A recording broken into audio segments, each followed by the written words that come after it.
আসসালামু আলাইকুম বন্ধুরা। আসলে ধৈর্য ধরলে ধৈর্যের ফল মিষ্টি হয়। আপনারা ধৈর্য ধরে ফেসবুকে পোস্ট করতে থাকুন, দেখবেন একদিন হঠাৎ করে আপনার একটি পোস্ট ভাইরাল হয়ে গেছে। এর একটি উদাহরণ আমি সরাসরি আপনাদেরকে দেখাচ্ছি।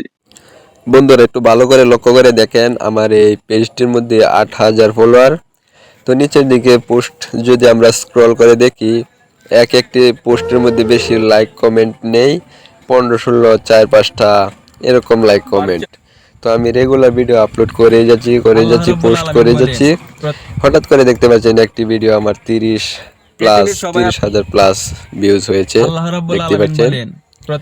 তো আপনারা এভাবে ধৈর্য ধরে কাজ করবেন, ইনশাল্লাহ আপনাদেরও এমন আস্তে আস্তে উপরের দিকে চলে যাবে। তো আমি যদি রিলস অপশনে ক্লিক করে আপনাদেরকে দেখাই, দেখতে পাচ্ছেন 100, 200, 250 এরকম ভিউজ। তো 400, 500 এর বেশি ভিউজ হয় না। তো হঠাৎ করে আমার একটি ভিডিও 30,000 প্লাস ভিউজ। তো ধৈর্য ধরে কাজ করুন, আপনারাও পাবেন।